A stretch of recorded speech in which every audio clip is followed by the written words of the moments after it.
आप तारीख पढ़ डालिए। पैगंबर इस्लाम सल्लल्लाहु तआला अलैहि वसल्लम ने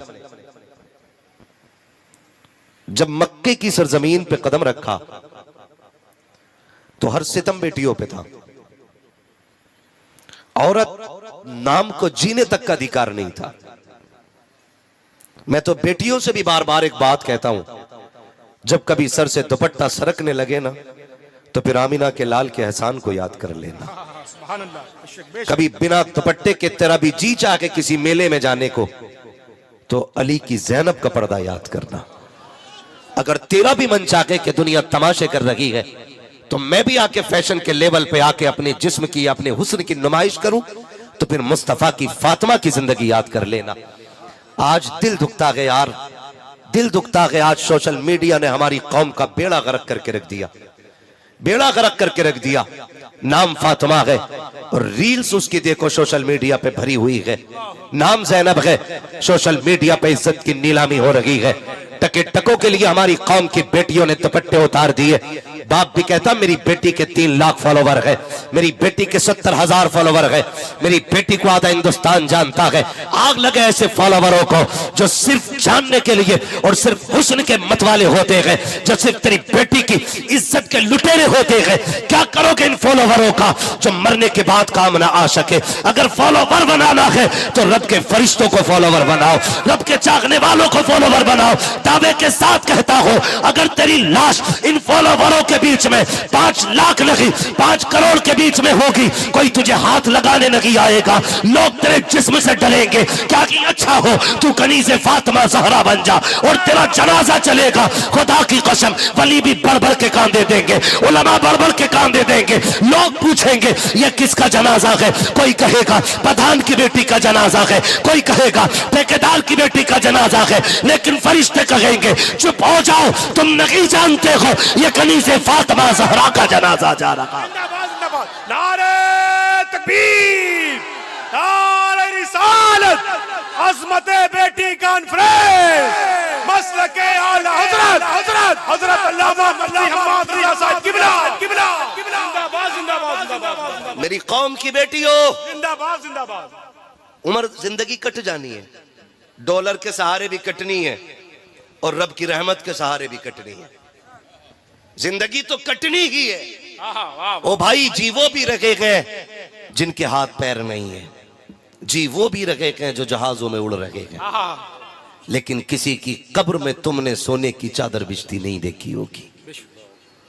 सबको मिट्टी में लेटना है, सबको मिट्टी में लेटना है। गैरत आती है। ये रील्स के ऊपर सोशल मीडिया के ऊपर नाचने वाली कौन? हमारी बेटियां। आज सारे रो रहे ना, सारे रो रहे इर्तिदाद इर्तिदाद इर्तिदाद।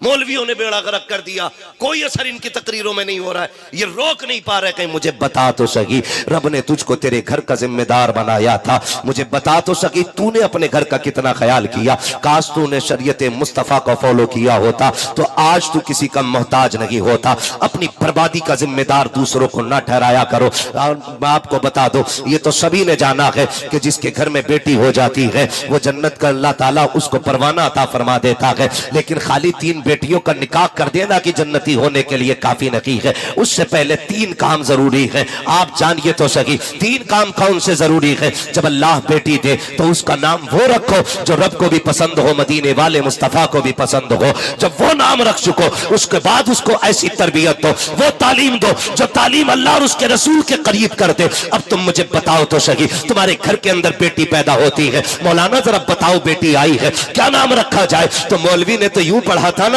मेरे नबी ने फरमाया जिसने अपनी बेटी की मोहब्बत में, मेरी बेटी की मोहब्बत में अपनी बेटी का नाम फातिमा रखा है, कयामत के दिन मैं उसका भी हाथ पकड़ के जन्नत में दाखिल करूंगा जो मेरी बेटी की मोहब्बत में अपनी बेटी का नाम फातिमा रखेगा। मौलवी ने सर उठाया, कहा जाओ बेटी का नाम फातिमा रख दो। तुमने कह दिया मजा नहीं आया, ये तो ओल्ड हो गया है, कोई नाम नया नाम बताओ। कहा इससे ज्यादा नया नाम कौन सा होगा, इससे ज्यादा खूबसूरत नाम कोई नहीं। तुम पलट के आए, तुमने बेटी का नाम कहां से सानिया का इसका नाम सारा रखो, इसका नाम सानिया रखो, इसका नाम फला रखो। तुमने एक्ट्रेसों के नाम उठाए और उठाने के नाम बेटियों के रख दिए। उसके बाद जब नाम की नहुसत आई है और तुम्हारी बेटी बेगैरत होके घर से निकलने लगी है तो तुमने ये कहा बेड़ा मौलवियों ने गलत किया है। नहीं, खुदा की कसम, बेड़ा तुमने गलत किया है। अगर तुमने अपनी बेटी का नाम फातिमा रखा होता तो उसकी रग रग में हया होती, एक एक सांस के अंदर उसके अंदर खातून जन्नत की मोहब्बत होती। जिंदाबाद जिंदाबाद जिंदाबाद, सुभान अल्लाह सुभान तुम्हें अल्लाह। पहला नाम रखना था। सुभान अल्लाह सुभान अपनी अल्लाह, बच्चियों का नाम अच्छा रखो।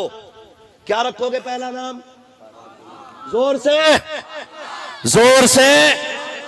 ये पीछे वाले क्यों नहीं बोल रहे? क्या नाम रखेंगे? ये नाम रखा जाना चाहिए। मुबारकबाद पेश करता हूं महराज भाई को, इन्होंने अपनी बेटी का नाम फातिमा रखा है। वाह सुभान अल्लाह। और हुजूर ने फरमाया अपने बच्चों के अच्छे नाम रखो, क्योंकि नाम का असर जात पे होता है। बेशक, हाँ, नाम का असर जात पे होता है। तो सबसे पहले तो नाम रखने में गड़बड़ी कर दी, नाम रखने में गड़बड़ी। अगली बात, फिर उनके बाद उनकी तरबियत होनी थी। तरबियत कैसी होनी है? हम जो तरबियत देते हैं जरा गौर करें। हमारी तरबियत, अल्लाह माफ करे, बुरा ना मानिएगा, ईद है, त्यौहार है। आज मार्केट में शर्म वाले कपड़े खरीदने चले जाओ ना रेडीमेड, तो एक कपड़ा भी हया वाला मार्केट में नहीं आ रहा है। ये कंडीशन है। और किसी मुसलमान से कहो ना ईद पे यार क्या बेच रहा है, कहता मौलाना तुम्हें क्या मालूम, चल ही यही रहा है। यही कहते ना, यही चल रहा है, अब जो चलेगा वही तो बेचेंगे, इसके अलावा कुछ चल ही नहीं रहा है।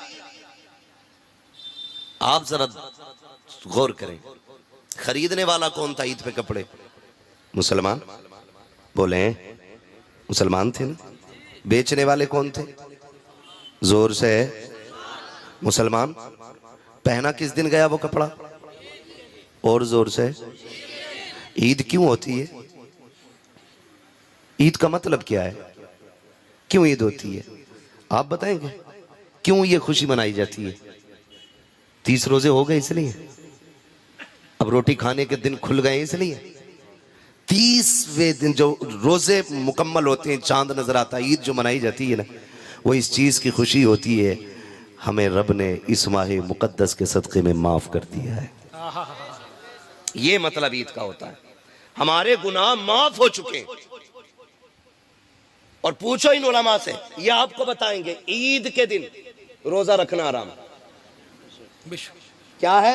हराम है, हराम। रोजा रखना हराम है। किसके लिए रोजा होता है? अल्लाह के लिए ना। किसके लिए रखते हो रोजा यार? अल्लाह के लिए। लेकिन ईद के दिन रोजा रखना, सारे बोले मैं कुछ बताना चाहता हूं, ईद के दिन रोजा रखना। और जोर से। क्यों? क्योंकि उस दिन हम अल्लाह के मेहमान होते, उस दिन हम अल्लाह के मेहमान होते हैं, इसलिए हमें रोजा रखना हराम है। उस दिन हम रोजा नहीं रख सकते हैं। आज हम अल्लाह के मेहमान हैं। अब मुझे बताओ तो सही, मैंने आपकी दावत की, आप वैसा चेहरा बना के आते हो जैसा मौलवी को पसंद है। मैं इसलिए तकरीर करने आया क्योंकि मुझे तकरीर के लिए बुलाया गया है। हम जिसके दरवाजे पे जाते हैं बुलावे पे, कोशिश ये रहती है उसको हमसे नाराजगी ना हो। मुझे बताओ तो सही, ईद के दिन हम तो रब के मेहमान थे और खुशियां भी इसलिए मनाई जा रही थी कि ईद का दिन है। आज हम गुनाहों से साफ हो गए हैं, हमारे रब ने हमें माफ कर दिया है। जैसी ईद के दिन सूरज निकला है, हमारी बेटियों ने बेगैरती वाला लिबास पहना, ऐसे कपड़े जिनमें बदन नजर आ रहा था। ईद के नाम पर अय्याशियों के बाजार गर्म किए गए, चौराहों पर बेटियां बेपर्दा घूमने निकल गई। मैं पूछना चाहता हूं उस वक्त फरिश्ते क्या कहते होंगे जिस दिन तुम्हें ईद की खुशी के अंदर रोजे रखने को हराम किया गया, तुम्हें रब की तरफ से दावत दी गई है। उस दिन हमारी बेटियों ने बेगैरती वाला लिबास पहना और फिर ये लोग कहते हैं क्या हो गया है, रमजान पर इबादत की है, अभी महीना गुजरा है, देखो तो बारिश नहीं हो रही है। बताओ तो सही, अगर अल्लाह को राजी करने की बजाय उसको नाराज करोगे तो बारिश कहां से होगी, रहमत कैसे आएगी? ए मेरी कौम की बेटियों, फैशन में कुछ भी चलता हो, तुम्हें डिजाइन नहीं देखना है। अगर देखना है तो लिबास फातिमा ज़हरा देखना है, मुस्तफा की पसंद देखना है। दुनिया कुछ भी पहने, तुम वो पहनो जिसको खुदा पसंद करे, मुस्तफा पसंद करे। नारे तकबीर, नारे रिसालत, अज़मते बेटी कॉन्फ्रेंस, मसलके आला हजरत हजरत अल्लामा मुफ्ती हम्माद रजा साहिब किबला उलमाए अहले सुन्नत फैजान हुजूर खतीबुल बराहीम जिंदाबाद ओ जिंदाबाद। भाई, मेरे कहने से आपकी बेटी नहीं रुकनी है, इन उलमा के कहने से नहीं रुकनी है बेटी। रईसुल अत्किया सरकार सैयद उवैस मुस्तफ़ा वास्ती फरमाते, ये फितना तब बंद होगा जब सीनों में इश्क मुस्तफ़ा की आग लग जाएगी। हाँ बेशक बेशक बेशक सुभान अल्लाह। उसके अलावा ये बंद नहीं हो सकता है, उसके अलावा ये बंद नहीं हो सकता। हर सीने में इश्क मुस्तफ़ा की आग लगना जरूरी है। हर बेटी को इश्क मुस्तफ़ा के शमा अपने सीने में रोशन करना पड़ेगी, तब जाके ये इर्तिदाद का सद्देबाब होगा। वरना भी कोई 2-4 दिन पहले की नकाब वाली बच्चियों को मैंने भगवाधारियों के साथ बाइक पे खड़े होकर बात करते देखा। दुख होता है, दुख होता है। ओ भाई, ये नकाब ऐब छुपाने के लिए नहीं था, ये नकाब इज्जतें बचाने के लिए था। इस्तेमाल गलत कर दिया लोगों ने, इस्तेमाल गलत कर दिया। चंद बिगड़ी हुई नकाब पोशों की वजह से शरीफ जादियों का जीना हराम है, शरीफ जादियों का जीना हराम है। ये हमने गलती की है और इसका खमियाजा हम ही को भुगतना पड़ रहा है। लोग क्या कहते हैं, तरबियत में क्या किया? हम तालीम के मुखालिफ नहीं, मैं तो कहता हूं अल्लाह तौफीक देना, ऐसे इदारे कायम करो जहां इंग्लिश पढ़ने वाली भी बेटी हो और पढ़ाने वाली भी बेटी होनी चाहिए। मैं किसी जबान का मुखालिफ नहीं, मैं नहीं मुखालिफ हिंदी इंग्लिश किसी भी जबान का, मगर मैं चाहता हूं तालीम तरीके से होनी चाहिए, तरीके से होनी चाहिए। बताओ, कोई भी इतना बेगैरत भाई होगा जो अपने बहन की इज्जत लुटती हुई देखे और चुप रहे? मैं तो नहीं मानता। गरीब से गरीब भी अपनी बहन बेटी की इज्जत से प्यार करता है। बोलो, करता है कि नहीं? हर बंदा बहन बेटी की इज्जत को प्यार करता है। कोई नहीं चाहता मेरी बहन बेटी की इज्जत जाए। तो क्या हम इतना नहीं कर सकते थे? अपनी बच्चियों को एक इंग्लिश मीडियम ऐसा स्कूल दे देते कि जिसमें पढ़ने वाली भी कनीज़े फातिमा हो और पढ़ाने वाली भी कनीज़े फातिमा हो। बुरा ना मानिएगा, कह रहा बहुत अच्छी बात है, मेरी लड़की MBBS कर रही है, अल्लाह तौफीक दे वो खूब आगे जाए, लेकिन अल्लाह उसकी इज्जत की हिफाजत फरमाए। हम ये दुआ दे सकते हैं, लेकिन हालात नहीं है, ये बचनी नहीं है इज्जत। हम जानते हैं कंडीशन क्या है। तुम्हें तो दाना डाल के पर्दे से बाहर निकाला डाला जा रहा है, चारा डाल के तुम्हें बाहर निकाला जा रहा है। किसी ने कहा इस्लाम ने बेटियों को कैद कर दिया है, नया तरह की बातें की। देखो सारी औरतों को देखो, कितना फ्रीडम, कितनी आजादी उनके पास है, बिना नकाब के जैसे चाहती है घूमती है। लेकिन इस्लाम ने अपने चाहने वालियों को ऐसा बंद करके रख दिया है, गर्मी में घुटती रहती है नकाब में, चोरों की तरह रहना पड़ता है। तुम नहीं जानते हो, खुदा की कसम सुनो तो सही, कैद और होती है, हिफाजत और हुआ करती है। कैद अलग होती है, हिफाजत अलग होती है। बहुत गौर से मेरी बात सुनिएगा, ये जो नकाब दिया गया था, ये बच्ची को कैद में नहीं डाला गया है, बच्ची को महबूस नहीं किया गया है। लेकिन सुनो तो सही, इसको नकाब किस लिए दिया गया था? आज बेटियां नकाब के खिलाफ रोड पे आ गई। कई लोगों ने कहा, बड़े अक्लमंद लोगों ने जो पढ़े लिखे अपने आप को कहलाते थे, कहने लगे मौलवी पर्दा तो दिल का होता है, जिस्म से क्या लेना देना। जब दिल साफ नहीं होगा तो औरतों के वजूद कैसे साफ रह जाएंगे? हम जब बात करते हैं हया की तो लोग कहते हैं मौलवी खराब होते हैं। जरा कान खोल के मेरी बात सुनिएगा प्यारे, तुम ये कहते हो पर्दा दिल का होता है, कई बाप तो ये कहते हैं नहीं नहीं हमारी बेटी गुनाह नहीं करेगी, हमारी बेटी गलत नहीं हो सकती है। मैंने उससे वादा किया है, उसने मुझसे वादा किया है, वो कभी बाप की इज्जत पे आंच नहीं आने देगी। इतनी बड़ी बड़ी बातें करने के बाद लोग कहते हैं मुझे अपनी बेटी पे एतमाद है। मैं पूछना चाहता हूँ, तुझे अपनी बेटी पे ज्यादा एतमाद है या मेरे नबी को फातिमा पे ज्यादा एतमाद था? तू मुझे बता तो सही, तुझे अपनी बीवी पे ज्यादा एतमाद है या मेरे नबी को हजरत आयशा पे ज्यादा एतमाद है? मुझे बताओ तो सही। खुदा की कसम, बात एतमाद की नहीं है, बात शरीयत मुस्तफा की है, बात तहफ्फुज की है। रब ने जो दिल दिया है ना, ये धड़का करता है और ये इसके अंदर ये खासियत है, ये किसी न किसी की मोहब्बत चाहता है। या तो इसको बाप की मोहब्बत दे दो, या माँ की मोहब्बत दे दो, या भाई की मोहब्बत दे दो, या बगन की मोहब्बत दे दो। जब ये मोहब्बतें नहीं मिलती है तब जाके किसी आवारा मोहब्बत को तलाश करता है और फिर घर के घर उजड़ जाया करते हैं, खानदान के खानदान बर्बाद हो जाया करते हैं। ए मेरी कौम के नौजवानों, मैं आपसे इतना कहना चाहता हूँ, मेरी बेटियों को जाके बता देना, ये जो नकाब दिया गया था ये तेरे लिए कैद नहीं थी, ये तेरे लिए बंद नहीं था, ये तेरे लिए आजादी थी, तेरे लिए हिफाजत थी। आप कहेंगे कैसे? मुझे बताओ तो सही। एक गिलाफ हमने कुरान पे भी देखा है, एक गिलाफ काबे पे भी देखा है, एक चादर हमने मजार पे भी देखी है। इनका क्या मकसद था? काबे पे क्यों चादर डाली गई? ताकि काबे को कैद किया जाए। मजार पे क्यों चादर डाली गई? ताकि मजार को कैद किया जाए। नहीं, कुरान को क्यों जुस्तान में रखा गया? इसलिए नहीं रखा गया ताकि कुरान को कैद में रखा जाए, बल्कि वजह सिर्फ ये है, काबे पे इसलिए गिलाफ चढ़ाया गया ताकि जमाने को पता चल जाए। और जगहों पे भी अल्लाह की इबादत होती है, लेकिन हर मस्जिद काबे की तरह नहीं हो सकती है, इसलिए गिलाफ डाल करके के मस्जिदों से काबे को मुमताज किया गया। दुनिया में बेशुमार किताबें हैं, लेकिन कुरान पे गिलाफ चढ़ाया गया ताकि जमाने को यह पता चल जाए, किताबें तो बेशुमार है लेकिन कुरान जैसी कोई किताब नहीं है। खुदा की कसम, मजार के अलावा सैकड़ों कब्रें होती हैं, सिर्फ मजार पे चादर इसलिए आती है ताकि जमाने को पता चल जाए कि ये कब्र आम है और जिस पे चादर पड़ी है ये खास कब्र है, ये अल्लाह वाले की कब्र है। इसी तरह जब लाखों बेटियां बेपर्दा निकलती हो, इस्लाम ने नकाब दे दिया और कहा, सुन बेटी, जब तू निकलेगी दुनिया कह देगी ये जो गुजर के जा रही है ये आम बेटी नहीं बल्कि मुस्तफा के दीन की शहजादी गुजर के जा रही है। इसलिए तुम्हें नकाब दिया गया, लेकिन हमने इसको भी तमाशा बनाया। और तो नकाब में भी इतने मॉडल आ गए हैं। नकाब होता किस लिए? पर्दा, ताकि किसी की नजर ना पड़े। नकाब इतने डिजाइनदार हैं कि लोग औरत को देखे न देखे नकाब को देख रहे हैं। ये खत्म करो बीमारियां। थोड़ी देर की वाह वाह से काम नहीं चलेगा, मजबूती से इनका बाइकाट करना पड़ेगा इन चीजों का। फैशनेबल बुर्के खत्म। नकाब वो पहनाओ जिसमें पर्दा होना चाहिए, वही नकाब होना चाहिए जिसमें पर्दा होना चाहिए।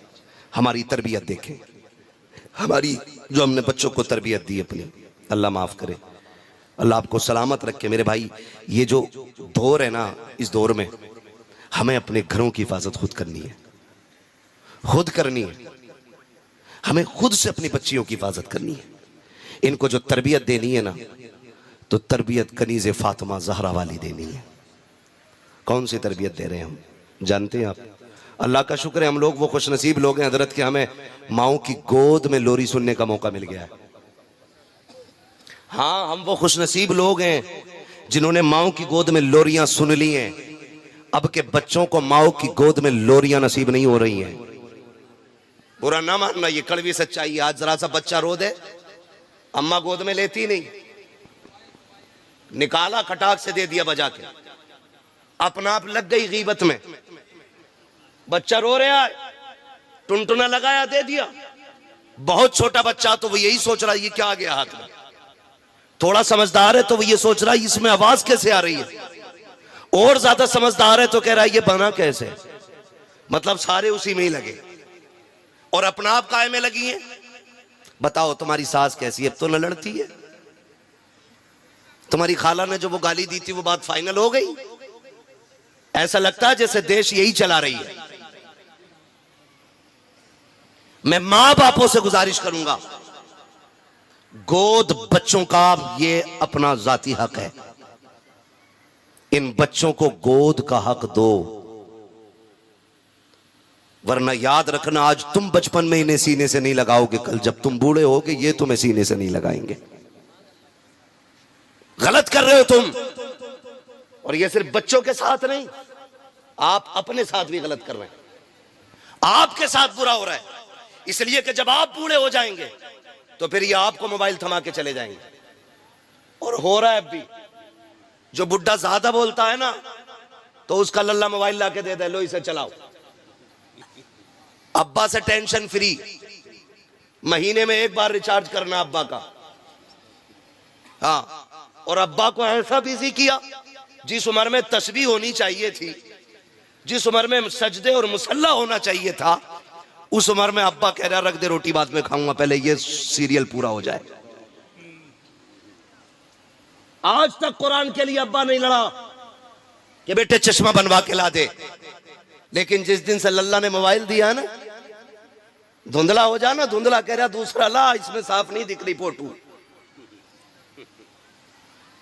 अरे जवानियां तो बर्बाद थी ही थी, औलाद ने बुढ़ापे बर्बाद कर दिए, मां बाप के बुढ़ापे बर्बाद कर दिए। टाइम नहीं कट रहा, मोबाइल दे दिया, लाके उठा के लो पढ़ो, लो इसको देखो, कोई काम नहीं है यार। ओ भाई एक बात कही जाती है, एक पैर छिलके पे दूसरा पैर कब्र में। अब तो मान जाओ, कहावत है कि नहीं? एक पैर केले के छिलके पे दूसरा पैर कब्र में, यानी कि अब आप कब्र के करीब हो गए। अब तो लौट आओ रब की बारगाह में। लेकिन अब तो बूढ़े भी मस्जिद में दिखाई नहीं देते, क्योंकि ये जो है ना पाबंदी से सीरियल देख रहा है, पाबंदी से सीरियल देख रहा है। और हमारे घरों को जो आग लगी है ना, इन सीरियलों से लगी है। पाकिस्तान का है, पाकिस्तान का सीरियल है, कोई बात ना, उसमें सब जैनब जुबैदा खातून सारी ऐसी नाम है। इस आधा घंटे के सीरियल ने 60 साल में आग लगा दी। हुआ क्या? अब तो कपड़े भी, ये कौन सा पाकिस्तानी सूट है, ये कौन सा है, ये जापानी सूट है। ओ भाई सारे अपने बन रहे यूपी में कपड़े, हमारे यहां की बिरादरी कपड़े तैयार कर रही है, लेकिन छाप के हो गए पाकिस्तानी। क्यों? कि फला सीरियल में ये सूट चला, अब वही चलेगा मार्केट में। जो फला सीरियल में चला वही मार्केट में चलेगा। तुम्हें क्या लगता है ये जो 3 घंटे का सीरियल होता है, ये जो आपकी रियल लाइफ होती है, ये आपकी रियल लाइफ के लिए पूरा सबक बन सकती है? खुदा की कसम, जिन लोगों ने इसको अपनाया है उनके घरों में आग लगती जा रही है। लोग बातें करते हैं, नहीं नहीं जी ये तो आम बात हो गई है, दौर के हिसाब से चलना पड़ता है। अब तो देवर भी भाभी की गोद में बैठ सकता है, अब रिश्तों में कोई फासले नहीं रह गए हैं। पूछो जबकि उलमा से, फरमाया गया देवर से ऐसा पर्दा करो जैसे मौत से भागा जाया करता है। आज कितने पर्दे हमारे घरों के अंदर रह गए हैं। जिसको मौत कहा गया है आज वही गोद के अंदर बैठा हुआ है, फिर जब घरों को आग लगती है तो रोते फिर रहे हो। खुदा की कसम, अगर घरों को बचाना है, अपने घर के अंदर ये 1.5 घंटे का सीरियल नहीं, बल्कि फातिमा ज़हरा की जिंदगी उठा के ले आओ। खुदा की कसम, तुम्हारी दुनिया भी जन्नत नजर आएगी और कब्र भी जन्नत नजर आएगी। जिंदाबाद या रसूल अल्लाह, या रसूल अल्लाह, जिंदाबाद, अल्लाह अकबर, या रसूल अल्लाह, सुभान अल्लाह, सुभान अल्लाह। तरबियत का ख्याल करो। दूसरा काम है बच्चियों की तरबियत, बच्चियों की तरबियत। और तरबियत कैसे की जाती है? तरबियत कैसे की जाती है? सुने कभी गौर से, पढ़ें खातून जन्नत को। हाँ, एक दिन सैयदा ज़ैनब रज़ी अल्लाह तआला अन्हा कुरान पढ़ रही थी, आवाज थोड़ी तेज हो गई। खातून जन्नत सैयदा फातिमा ज़हरा ने बेटी की कलाई पकड़ के कहा था, ज़ैनब औरत की आवाज भी का भी पर्दा होता है। मेरी बेटी भले कुरान पढ़ रही है, लेकिन ये आवाज घर के बाहर नहीं जानी चाहिए। सुभान अल्लाह, सुभान अल्लाह। ये कौन तरबियत कर रहा है? खातून जन्नत तरबियत कर रही है अपनी बेटी की।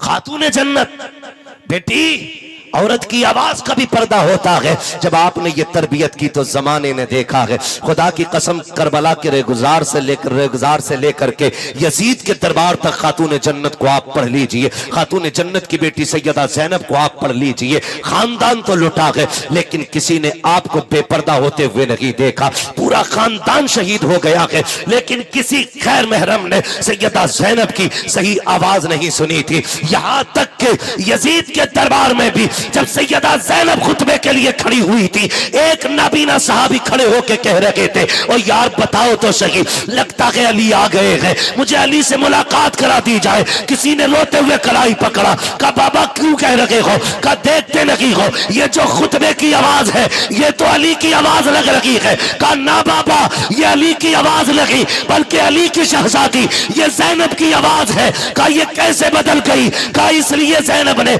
आवाज बदल दी ताकि किसी गैर महरम के कान ज़ैनब की असली आवाज को सुन ना सके। सुभान अल्लाह, सुभान अल्लाह, सुभान अल्लाह। इसे पर्दा कहते हैं। जिंदाबाद, जिंदाबाद, जिंदाबाद। और तेरी बेटी आकर के सीरियल पे बैठ गई, आके कैमरे के आगे बैठ गई। $5000 आ रहे मेरी बेटी के, आग लगे इन डॉलरों में। दिल के फपोले जल उठे सीने के दाग से, इस घर को आग लग गई घर के चराग से। फाके कर लो लेकिन इज्जत ना बेचो, इज्जत ना बेचो। मैं जहां तक जानता हूं नहीं है, उसकी 2 वजह सबसे बड़ी मेरी नजर में। नंबर 1, या तो लालच और या फिर मजबूरी, बस। वरना मजहब इस्लाम इतना प्यारा मजहब है, जो इसमें एक बार आ जाता है फिर इसे छोड़ के जाने को दिल नहीं करता है। हाँ, और जिसने इसकी हलावत को पा लिया वो मर जाता है, लेकिन मजहब इस्लाम नहीं छोड़ता है। 2 वजहें मुझे लगी, या तो लालच और या फिर मजबूरी। लालच क्या? लालच ये है कि जो लालच देते हैं कि चलो भाई गाड़ी है हमारे पास, बंगला है, होटल हैं, जहां चाहोगी वहां घुमाएंगे, अगर तुम इनमें रहोगी तो क्या कर सकती हो, तुम कहीं नहीं जा सकती हो, 4 दीवारी में रह जाओगी। और आओ चलो हम तुम्हें दुनिया दिखाते हैं। किसी ने सोने का लालच दिया, किसी ने गाड़ी का लालच दिया, किसी ने जेवर का लालच दिया। ए मेरी बहन, ए इस्लाम की शहजादी, सुन तो मेरी बेटी कान खोल करके, दुनिया की कोई भी दौलत तेरी इज्जत की कीमत नहीं बन सकती है। अल्लाह ने जितनी बड़ी इज्जत तुझको अता की है, सारी दुनिया का सोना एक पल्ले में रखा जाए और किसी गरीब की बेटी की इज्जत को एक पल्ले में रखा जाए, फिर भी एक गरीब की बेटी की इज्जत का बदल पूरी दुनिया का सोना नहीं बन सकता है। ये तेरी इज्जत का कमाल रब ने अता किया है, ये इज्जतें तुझे रब ने दी थी। तो बेटियां चली जाती हैं जेवर छोड़ करके। मेरी बहन बेटी कान खोल के सुन लेना, ये दुनिया की जिंदगी 4 दिन की है। कितने दिन जी लोगी? 60 साल, 70 साल, 80 साल, 100 साल, मौत सभी को आनी है। एक दिन सभी को मर जाना है, कोई यहाँ नहीं रखेगा, तुमको भी चले जाना है। ए मेरी बहन कान खोल के सुन, अगर फाके करने पड़े अल्लाह की रजा के लिए फाके कर लिया करो। अगर एक जोड़ी कपड़े में जिंदगी गुजारनी पड़े, एक जोड़े कपड़े में जिंदगी गुजार लो। अगर एक जोड़े कपड़े में जिंदगी गुजारोगी, जन्नत के अंदर तुम्हारी खूबसूरत ड्रेसें मौजूद हैं। अगर तुम फाके करके जिंदगी काट लोगे,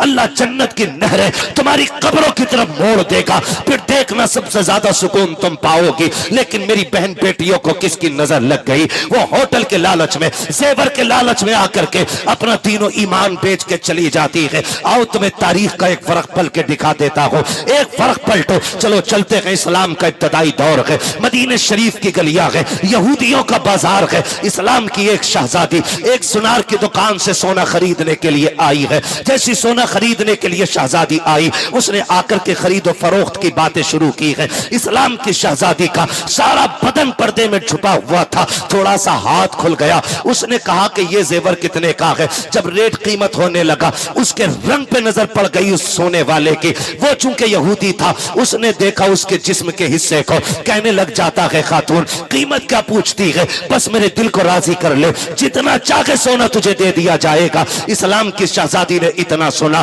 बड़ी तेजी से कपड़ों को समेटा, उठ के बाहर जाने लगी। जैसी बाहर निकली है, उसने कलाई पकड़ी, अंदर खींचना चाहा दुकान के। जैसी बच्ची के साथ जबरदस्ती की, बच्ची ने एक आवाज दी थी, है कोई इस्लाम का शहजादा जो अपनी बहन की लुटती हुई आबरू की हिफाजत करे? याद रखना प्यारे, वो अपनों का बाजार न था, वो यहूदियों का बाजार था, और कोई अपना वहां पे नहीं था। जैसी एक आवाज गूंजी है, एक सब्जी की दुकान पर इस्लाम का शहजादा सब्जी खरीद रहा था, उसके कानों में ये आवाज टकराई है। उसने सामान तो छोड़ दिया, उधर दौड़ा जिधर से आवाज आ रही थी। जब उस जगह पर पहुंचा है, पहुंचने के बाद क्या देखा, एक यहूदी ने एक बच्ची का हाथ पकड़े हुए गए और जाकर के उसके करीब खड़ा हुआ। बच्ची ने कहा था, मैं इस्लाम की शहजादी हूं, ये मेरे साथ साथी कर रहा है। इतना सुना, उसने आओ देखा ना ताओ देखा, तलवार निकाली, उसके हाथ पे दस्ता मारा, बच्ची की कलाई छुटाई, अपने कमर के पीछे खड़ा कर लिया। कहा खबरदार, जब तक इसका भाई जिंदा है, किसी बेगैरत में हिम्मत रखी है हमारी बेटी की आबरू की तरफ कोई आंख उठा के देख सके। नारे तकबीर, और मोहब्बत मेरे अंदाज में नारे तकबीर, नारे रिसालत, अज़मते बेटी कॉन्फ्रेंस, मसलके आला हजरत हजरत अल्लामा मुफ्ती हम्माद रजा साहिब किबला, नारे रिसालत, जिंदाबाद जिंदाबाद। चले आगे, थके तो नहीं अभी? जिंदाबाद जिंदाबाद। और आगे जरा कहते या रसूल अल्लाह, या रसूल अल्लाह। ये पीछे वाले भी बोलते जरा या रसूल अल्लाह। का हिम्मत है तो हाथ लगाओ।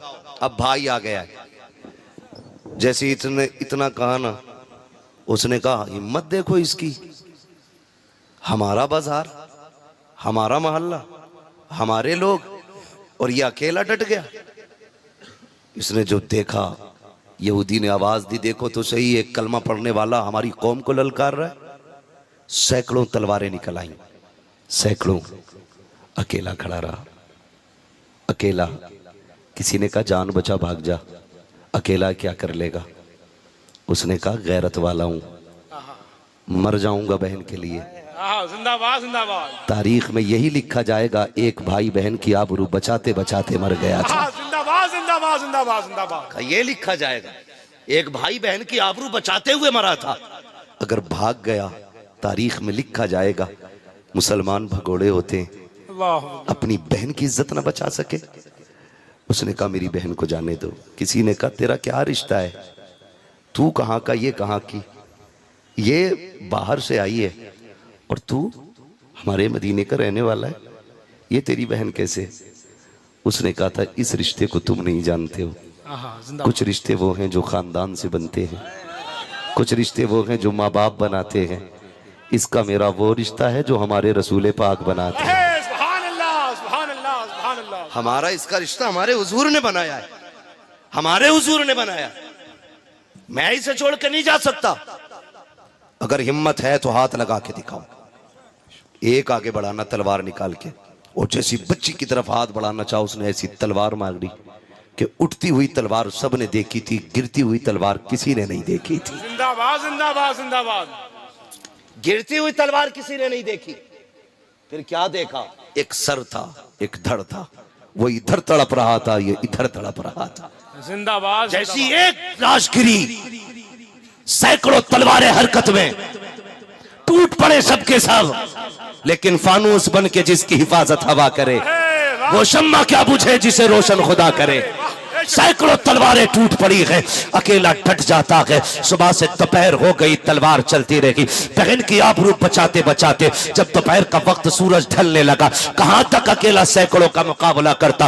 बाजू थक चुके थे, ताकत जवाब दे गई थी। जब लड़की ने यह देखा कि मेरे भाई की तलवार की रफ्तार धीमी हो गई है, अब बाजू थम से रहे हैं, अगर आज मेरी इज्जत लुट गई तो मेरा तो क्या है, मैं तो चली जाऊंगी। कयामत तक के लिए लोग नबी के मदीने को कहेंगे उनके मदीने में एक बेटी की आबरू लुट गई थी। अल्लाह अकबर, ये सोचते सोचते बच्ची की आंखें भीग जाती हैं। उसने ये नहीं कहा था मालिक मदद कर दे, हम 3 डेगे बनाएंगे, मालिक मदद कर दे, मैं फला कलियर जाऊंगी। उसने ये नहीं कहा था फला मजार पे जाऊंगी। उसने सजदे में सर रखा और रो के कहा था मालिक तुझे तेरे महबूब की बेटियों का वास्ता, तुझे मुस्तफा की शहजादियों का वास्ता, इस बेटी की आबरू बचा ले। ये देख मेरे मालिक, अकेला मेरा भाई है, अकेला तलवार लेके खड़ा है, अगर ये चला गया मेरी इज्जत चली जाएगी। तेरे महबूब के मदीने को जमाना क्या कहेगा। ये रोती जा रही है, रब को आवाज देती जा रही है, आंसू बरसते जा रहे हैं, जमीन गीली होती जा रही है। इधर बाजू थमने लगे हैं, तलवार रुकने लगी है, जैसे कि इसने आह भर के अपने रब को आवाज दी मालिक या तो किसी को मदद के लिए भेज दे, या हमारी आवाज हमारे आका के कानों तक पहुंचा दे। जैसे इसने इतना कहा है, पीछे से नारे तकबीर की सदा बुलंद होती है। जब बच्ची ने सर उठाया तो क्या देखती है, पीछे पीछे अली आ रहे थे, आगे आगे मेरे नबी आ रहे। नारे तकबीर, नारे रिसालत, नारे हैदरी, अज़मत बेटी कॉन्फ्रेंस। जिंदाबाद जिंदाबाद। ओ मेरी बेटी, जिंदाबाद। जो हो ज़ौक़े यकीन पैदा तो कट जाती हैं जंजीरें। हाँ, आज हम में ना वो ईमान ही नहीं रहा, ईमान ही नहीं रहा। आज हम ना सब अपनी अपनी छत बचाने में लगे, अपनी अपनी बचाने में लगे। अभी क्या है, अभी तो फलां के घर में आग लगी, अभी मेरा घर बचा है, अभी बीच में 3 घर दूर है, तब जाके मेरा नंबर आएगा। याद रखना, जब आग लगती है ना बन में, तो गीले सूखे सारे जलते, आग फिर गीला सूखा नहीं देखती है। खुदारा अपनी बेटियों की हिफाजत करो। मेरी बहन, तुम ना इसी किरदार को अपनाने की कोशिश करो। इसी किरदार को अपनाने की कोशिश करो। जमाना जानता है तुम हुजूर के हो जाओ, कायनात तुम्हारी हो जाएगी, कायनात तुम्हारी हो जाएगी। तो बेटियों की तरबियत भी अच्छी करनी है, तरबियत भी अच्छी करनी है। दूसरा काम, एक काम हो गया नाम अच्छा रखना है, दूसरा काम तालीम और तरबियत ये अच्छी देनी है, तीसरा काम है इज्जत के साथ बेटी को रुखसत कर देना है। ठीक है जी, ये तीसरा काम बाद में आता है, बेटी को इज्जत के साथ रुखसत करना है। बात अगर रुखसती पे करें तो एक बात मैं कह दूं, एक लालच हो गया, एक मजबूरी है। मजबूरी क्या है? जिनकी उम्रें हो गई हैं और निकाह के पैगाम नहीं आ रहे और जिंदगी यूं गुजारना मुश्किल है, तो फिर वो बेटियां ज्यादातर ऐसी होती हैं उनमें से जो मजहब छोड़ जाती हैं। इसका जिम्मेदार कौन है? इसका जिम्मेदार कौन है जो बेटियां मजबूरी में मजहब बदल रही हैं? इसके जिम्मेदार हैं हम लोग, बुरा ना मानना, हम लोग। इसलिए कि अल्लाह ने 4 बेटे दे दिए तो उंगलियों पे गिन रहा है, 10 लाख इस पे मिलेंगे, 10 इस पे मिलेंगे, वो वाला डॉक्टर बन गया उस पे 15 मिल जाएंगे, वो इंजीनियर है उस पे 20 मिलेंगे। गुड़ा भाग कर रहा है, हराम का पैसा रखा, लूट ले जाके। हाँ, इतनी डिमांडें बढ़ गई, डिमांडें। और गरीब बाप करे क्या यार? बेटी पालना आसान है? लोग कहते हैं क्या दिया है उसने? यार बेटी दे दी, और क्या चाहिए था? आप जानते हो बकरीद आ रही है ना, बकरीद, बकरीद में क्या होता है? क्या होता है बकरीद पे? ये बच्चे बोल रहे हैं, तो बड़े भी बोल सकते हैं। इसमें क्या होता है? कुर्बानी। बकरीद पे क्या होता है? कुर्बानी होती है ना। उसमें ऐसा भी होता है, कुछ लोग 6 महीने पहले बकरा ले आते हैं, कुछ 2 महीने पहले, कोई साल भर पहले, कोई पालता ही घर में है ना।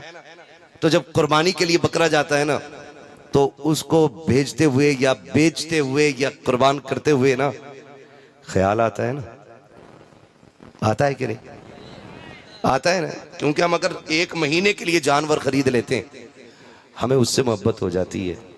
फिर एक बाप तो अपनी बेटी को 20 साल पालता है। अगर तुम्हें बकरा प्यारा हो सकता है तो बाप को बेटी कितनी प्यारी होगी। लोग कहते हैं क्या दिया है? लोग ना, तुम किसी से कबूतर लेने चले जाओ ना फ्री में, कबूतर इतना सा होता है। कितना बड़ा होता है कबूतर? इतना बड़ा होता है ना। कितना बड़ा होता है कबूतर? इतना होता है ना कबूतर। आप एक कबूतर किसी से लेने चले जाओ, वो फ्री आपको नहीं देता।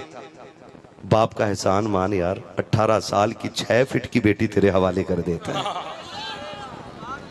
और तुझसे कुछ बदले में नहीं लेता, कुछ बदले में नहीं लेता। फिर भी कह रहा 10 लाख लूंगा। और गुस्सा तो उन बेगैरत बापों पे आता है जिन्होंने पूरी जिंदगी में 2 कमरे बनाए होते हैं।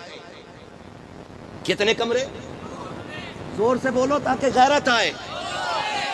2 कमरे बनाए होते पूरी जिंदगी में, और जहेज की इतनी लंबी लिस्ट लिए घूम रहा होता है।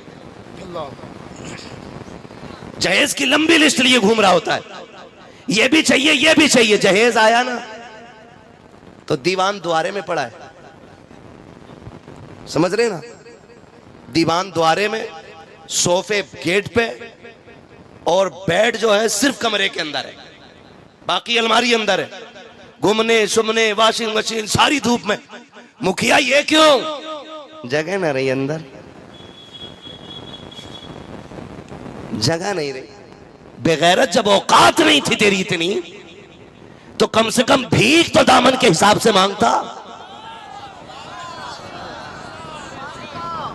अगर भीख भी मांग रहा था, अपनी औकात देख के मांगता। बहुत बड़ा पैगाम, जिंदाबाद जिंदाबाद। एक भिखारी आया बादशाह के दरबार में, गालिबन शेख सादी शिराजी ने लिखा है। उसने आके कहा कि 1 रुपया दे दे, तो बादशाह ने कहा नहीं दूंगा, मुझे गैरत आती है। उसने कहा फिर पूरी सल्तनत दे दे, तो बादशाह कहने लगा अब तुझे गैरत आनी चाहिए। कहा ये कौन सी बात? कर रुपया देना ये मेरी शान के खिलाफ है, और पूरी हुकूमत ले लेना तेरे जैसे बेगैरत की शान के खिलाफ है। जिंदाबाद। समझ रहे ना? तो कम से कम इतनी तो गैरत आनी चाहिए, अपना घर नाप के जाता कि मैंने 20 साल में सिवाय घर बनाने के कुछ नहीं किया है, तो लिस्ट भी हिसाब से बनाऊं? तो ये औकात होती है इन लोगों की, रखने घर में जगह नहीं होती। और सबसे पहले घर में कुरान आता, अल्लामा जरी साहब, सबसे पहले कुरान आता तो अम्मा देख के करी ये क्या है, कुरान है ये? तो कह रही है कि पहले से तो 2 कुरान रखे थे, पहले से ही तो रखे हैं, तो उन्हें कोई न पढ़ता। ये सास कह रही है बेगैरत कि 2 कुरान पहले से रखे, इन्हीं की क्या जरूरत थी, इन्हें मस्जिद में पहुंचवा दो, मस्जिद में पहुंचवा दो। ये कितना बड़ा अलमिया है। घर के अंदर 5 मेंबर है ना, तो मोबाइल 6 है, लेकिन कुरान एक ही है। चलाने के लिए मोबाइल अलग अलग चाहिए, और एक कुरान को 6 लोग भी नहीं पढ़ते, वो भी महीने महीने रखा रहता है। उसमें भी सास कह रही है क्या जरूरत थी इसकी। ये आवाज किधर से आ रही है? माइक है क्या उधर कोई?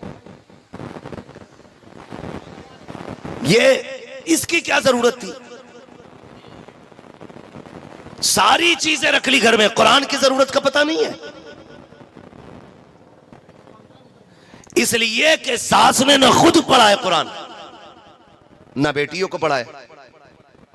कुरान घर में आता है तो मुसीबत आती है। फिर वैसे पूछती है फ्रिज है, माशाल्लाह इस कोने में रख दो, ये क्या वॉशिंग मशीन, माशाल्लाह उस कोने में रख दो, इसमें क्या तुम्हारा पानदान, ये भी रखो, इसमें क्या अब्बा का हुक्का, ये भी रखो। कितनी ऐसी चीजें होती हैं जो पूरी जिंदगी इस्तेमाल नहीं होती, लेकिन देने के लिए बाप पे प्रेशर बनाया जाता है। मेरी कौम के नौजवानों, निकाह को आसान करो, निकाह को आसान करो, निकाह को आसान करो। इतना मुश्किल ना करो कि बेटियां या तो मरने पे मजबूर हो जाए या धर्म बदलने पे मजबूर हो जाए। इसके जिम्मेदार वो लोग होंगे जो शादियों में डिमांड करते जा रहे हैं, शादियों को महंगा करते जा रहे हैं। अभी मेरे एक भाई ने सुल्तानपुर के अंदर शादी की थी, 11 लोगों को लेकर के गया था निकाह के लिए। उसने जहेज में कोई डिमांड नहीं की, ससुराल वालों से ये कहा था कि अगर कुछ दोगे भी तो वो मैं नहीं लूंगा, अपनी तरफ से या तो मस्जिद में दे दूंगा या मदरसे में पेश कर दिया जाएगा। जिंदाबाद जिंदाबाद जिंदाबाद। जाओ जाके देखो, वो जिंदा है अब भी, उसे मौत नहीं आई, वो नीचे नहीं पड़ा गया, वो किसी के टुकड़ों पे नहीं है। शुक्र है अल्लाह का, उसकी धड़कन तुमसे अच्छी चलती होगी। बेशक बेशक जिंदाबाद। उसके टुकड़े तुमसे अच्छे होंगे। वो खाता भी होगा तो सर उठा के खाता होगा। वो कहता होगा शुक्र है मालिक, तूने मेरी प्लेट में खिलाया है, मेरी बीवी के बाप की प्लेट में नहीं खिलाया है। वाह वाह वाह वाह। वो सोता भी होगा तो शाम से सोता होगा। मालिक एहसान है तेरा, तूने मुझे बीवी के बिस्तर का मोहताज नहीं किया, तूने मुझे मेरे बिस्तर का मोहताज किया है। ये बेगैरती नहीं है? लल्ला की शादी में अभी 16 साल है, अब्बा आज से ही खाट की पट्टी जोड़ जोड़ के बिछा रहा, बेड मिलेगा उसे। प्लास्टिक की कुर्सी तोड़ तोड़ के नई पुरानी कर ली, सोफा नहीं खरीद रहा, लल्ला को जहेज में मिलेगा। बाइक नहीं खरीदते, जहेज में मिलेगी। ये बेगैरती है हमारी। और मेरे भाई, निकाह इतने आसान कर दो ताकि गरीब से गरीब बेटी भी कहे शुक्र मालिक हुजूर की उम्मत में पैदा किया गया। यहाँ कोई किसी का बोझ बना नहीं करता गए, बल्कि एक दूसरे का बोझ उठाया करते हैं। सुभान अल्लाह सुभान अल्लाह। ऐसा माहौल बनाओ, ऐसा माहौल बनाओ कि निकाह आसान हो जाए। करेंगे इंशाल्लाह, इंशाल्लाह करेंगे इंशाल्लाह। बताओ, ससुर के देने से भला होता है कि खुदा के देने से भला होता है? ये वही बोल रहे हैं जो ससुर का खा के बैठ चुके, वो बोले जिनको मिलना बाकी है अभी। किसके देने से भला होता है? जोर से, खुदा के देने से भला होता है। तो फिर क्यों मांगते हैं ससुराल जाकर? हैरत होती है। अब्बाओं से गुजारिश है, अब्बाओं से मेहरबानी करो, अब्बो तुम जो लिस्ट लिए घूम रहे हो ना कि बेड ये वाला होना चाहिए गाड़ी, तुझे एक दिन भी बेड पे लेटने नहीं देगा तेरा लल्ला। सही है। हाँ हजरत, एक दिन बाइक पे नहीं बैठाता इसे। और अब्बा मर गया बुलेट के लिए, बुलेट ही चाहिए, कुछ हो ना हो गाड़ी चाहिए, चाहे तेल डालने का पैसा ना हो, गाड़ी चाहिए। ये कंडीशन हमारी कौम की है। तुम हुजूर के तरीके को अपनाओ, जिंदगी इतनी आसान हो जाएगी कि तुम सोच भी नहीं सकते हो, सोच भी नहीं सकते हो। अल्लाह जिंदगी इतनी आसान कर देगा, आप सोच भी नहीं सकते। इसलिए आज फातिमा बेटी की विलादत की खुशी में ये जश्न है। आज इस फातिमा के नाम की वजह से उस फातिमा का सदका लेके जाओ और ये अहद करके जाओ, हम शादियां मुश्किल नहीं करेंगे, शादियां आसान करेंगे। करेंगे इंशाल्लाह आसान, इंशाल्लाह करेंगे आसान। बारात में कितने जाओगे? 12-13 तो दामादी हो जा करके, और जो फूफा ना जाए वही लूट जा। हाँ, कम से कम इतने तो जाइए जो बेड़ा गर्क कर दो लोडिया वाले का। मैं तो कहता हूं खत्म करो बारात का रागी, चंद जिम्मेदार लोग जाएं और लड़की वाले से कहते खाली पानी पिला देना, उसमें भी तेरा एहसान होगा। पानी पे भी बोल देना, पानी पिला देना, तेरा एहसान होगा।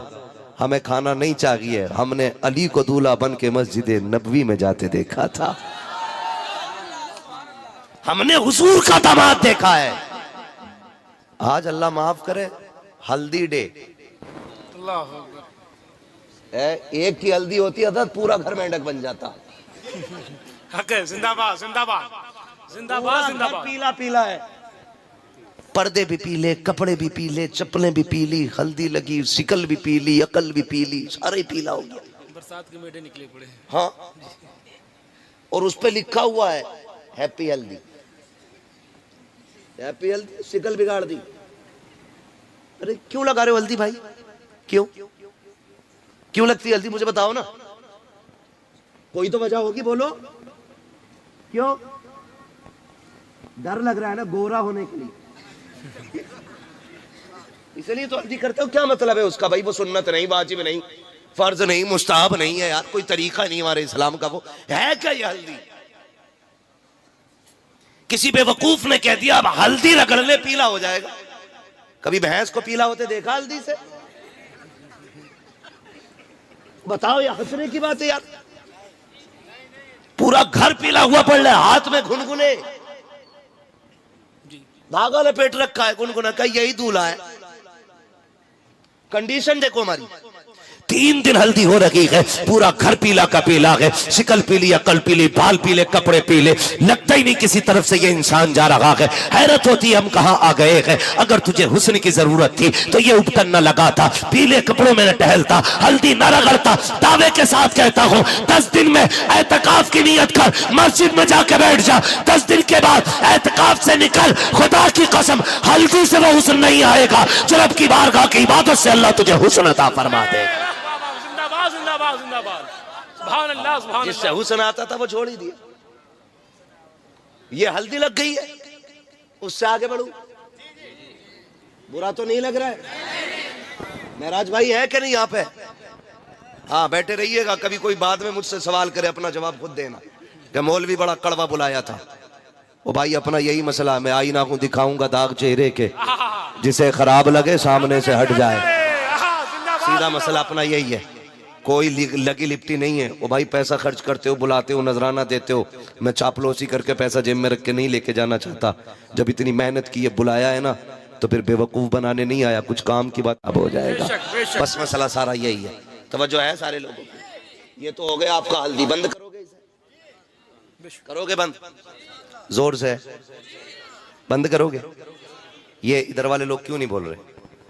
सारे बंद कर दो इन्हें, ये हल्दे पल्दे खत्म कर दो। दूसरी बात, एक बात बेटियों के लिए, बेटियों के लिए एक बात, ये अब वो जा रही है उसमें ब्यूटी पार्लर। किसी की दुकान हो तो बुरा मत मानना, कभी कहना मौलवी पूरे बिजनेस की वाट लगा गया। हाँ, ब्यूटी पार्लर क्या होता? ब्यूटी पार्लर में, ब्यूटी पार्लर में मेकअप है, शिकल बदल दी जाती है, पूरी शिकल। रात में कुछ और थी, सुबह में कुछ और है। हाँ हजरत, पूरी सूरत बदल दी जाती है। और मेरी बहन, मेरी बेटी, लोग तो इसलिए सोचते हैं कि लाओ भाई आज दुल्हन बन रही है तो सबसे खूबसूरत लगे। लेकिन याद रखिएगा, जिस शक्ल सूरत में शोहर की पहली नजर पड़ती है ना औरत पे, उसको हमेशा वही जलवे खूबसूरत लगते हैं।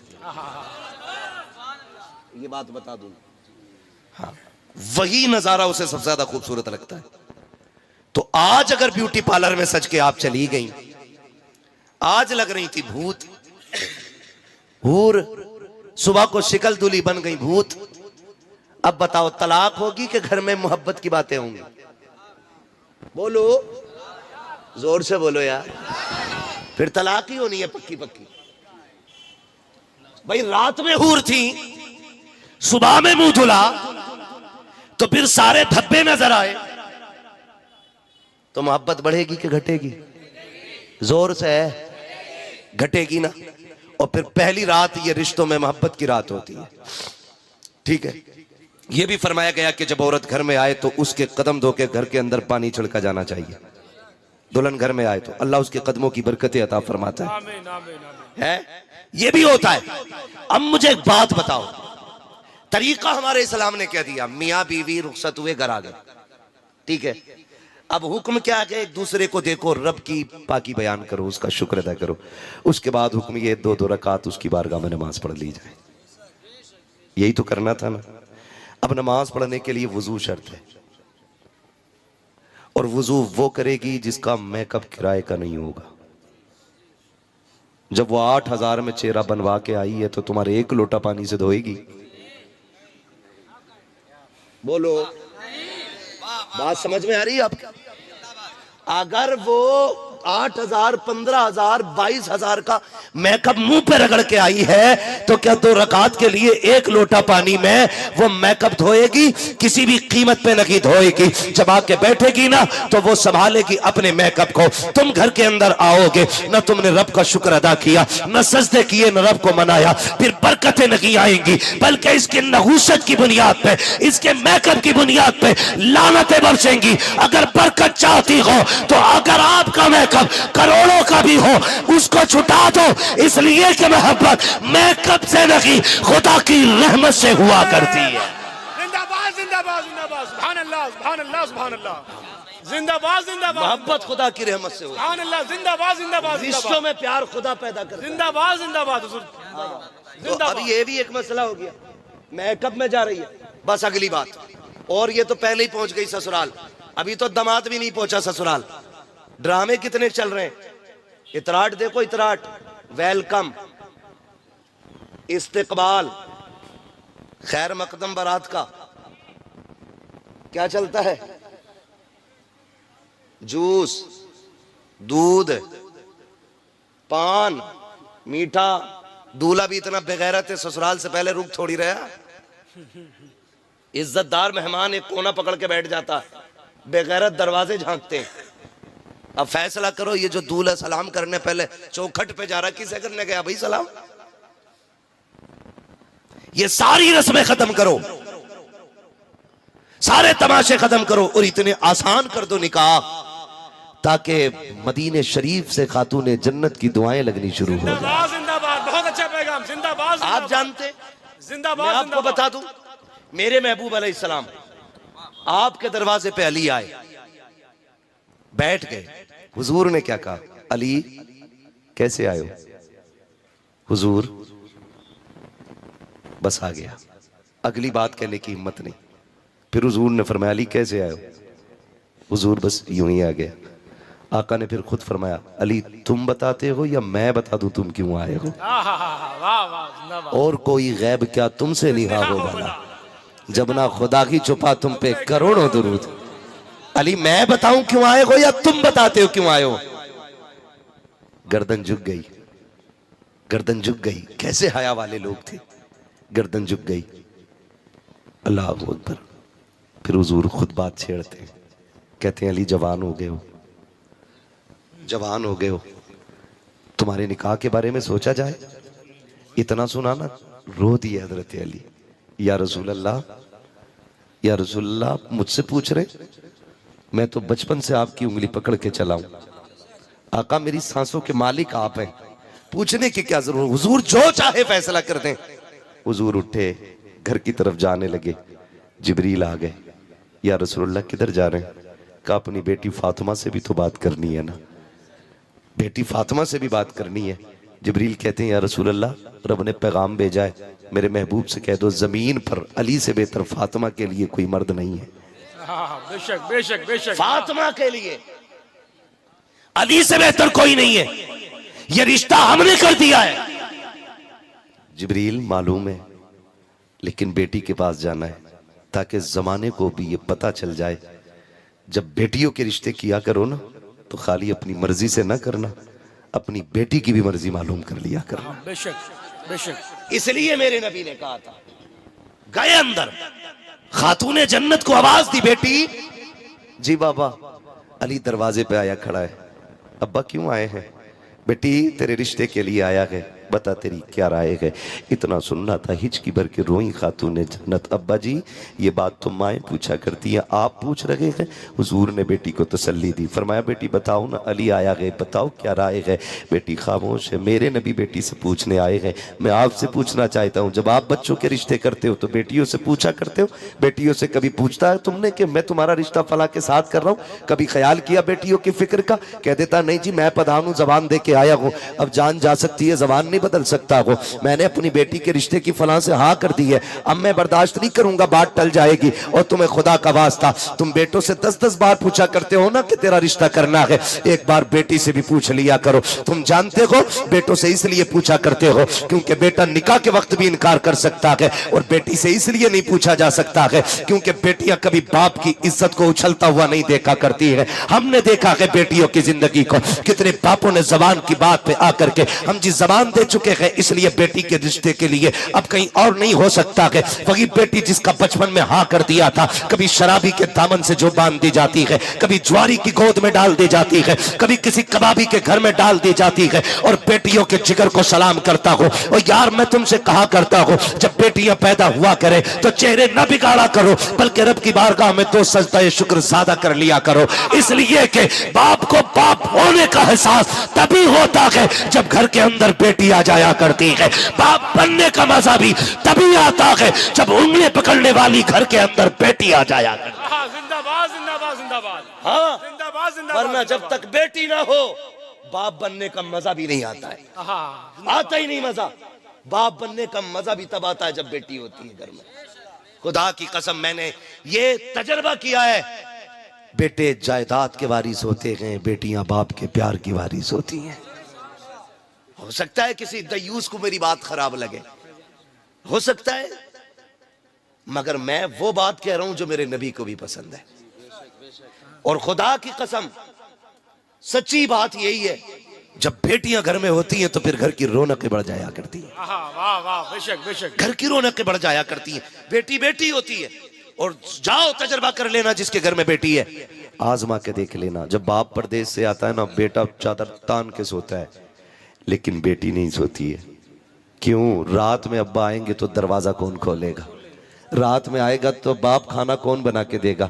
शायद खाना ठंडा हो, मेरे बाप आएंगे ठंडा खाना कैसे खाएंगे?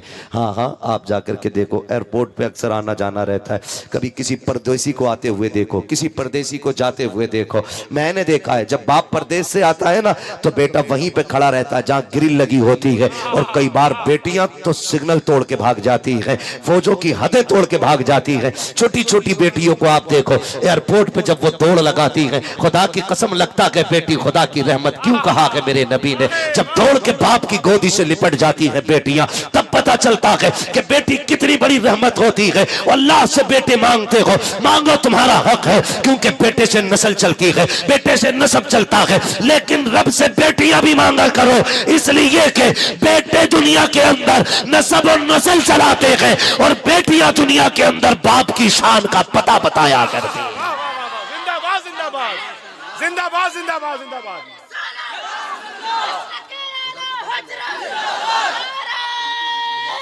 जिंदाबाद जिंदाबाद जिंदाबाद जिंदाबाद जिंदाबाद जिंदाबाद जिंदाबाद। बहुत अच्छा, जिंदाबाद जिंदाबाद। अल्लाह सलामत रखे मेरे नौजवान भाइयों को, अल्लाह हुजूर का सदका अता करे। 1 घंटे से ऊपर सुई जा चुकी है, जरा कह दे सारे या रसूल अल्लाह। माशाअल्लाह हजरत देखें, ऐसा लग रहा है जैसे महफिल शुरू हो रही है। लेकिन एक एक बात याद रखिएगा, खाली वाह वाह में बात खत्म नहीं कर देनी है, एक एक बात याद करके लेके जानी है। एक एक बात, बाप बेटियां बाप के नसब का पता देती हैं, शान और शौकत का पता देती हैं। जब बेटी हया से गर्दन झुका के चलती है ना, तो गली में लोग पूछते हैं ये किस बाप की शहजादी गुजर के जा रही है। हाँ, उसके दुपट्टे की, उसकी नजरों की निचाई को देख करके लोग पता लगा लेते हैं ये किसी शान वाले बाप की बेटी गुजर के जा रही है। हाँ, ये बेटियां होती हैं, ये बेटियां होती हैं। बेटे बाप के नसब के आगे बढ़ाने वाले होते हैं। बुरा ना मानना, अल्लाह से बेटी मांगो, अल्लाह से बेटी मांगा करो। तजर्बा करना, अगर बाप इंतकाल कर जाए ना तो वो जनाजा घर में पढ़ाओ और रोने की आवाज ना आए ना तो समझ लेना शायद इस घर में कोई बेटी नहीं है। जनाजा घर में हो और कोई रोता ना हो, समझ लेना बेटी नहीं है।